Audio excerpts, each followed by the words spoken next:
It's incredibly serious. In fact, one person has died in this accident. We've been actually out here for close to an hour now, but it's taken this long to try to maneuver around the city of Ann Arbor because of all the traffic that's just backlogged all downtown in this area. I'm going to get out of the way. Mike is going to zoom in. You can see right there are two semi-trucks involved in this crash. As I mentioned, one person has died because of this.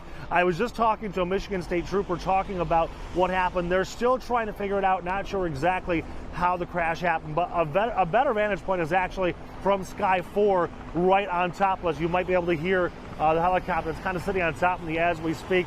As I mentioned, those two semi-trucks in this crash, one person has died, and the state trooper says that this is so bad, this section of M-14 on top of Barton Drive here at the interchange of 14 and 23 is going to be closed almost the entire day.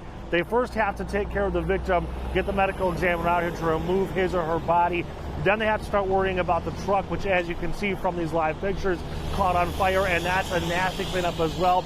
On top of the hazmat situation that's on top of that because of all the fuel, the diesel that needs to be cleaned up. This is quite the mess and quite a disaster for the morning traffic. As you mentioned, the eastbound lanes of 14 closed right now, will be this way for some time to come. And as you can see from these live pictures, you have an entire department out here. Michigan State Police, the Ann Arbor Police, Ann Arbor Fire, and many other mutual aids out here trying to help them.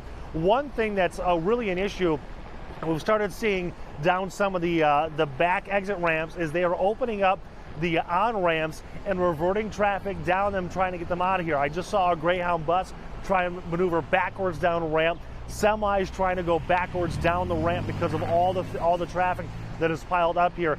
This section of highway is on top of the river and on top of roads, so the closest exit for both of these directions is about 2 miles either direction, so it is not an easy feat to try to redirect traffic. If this was happening in a more populated area where it wasn't a bridge, you would simply just close the road and have traffic turn around. You can't do that because they're actually on a bridge that starts miles behind what you're actually seeing right now.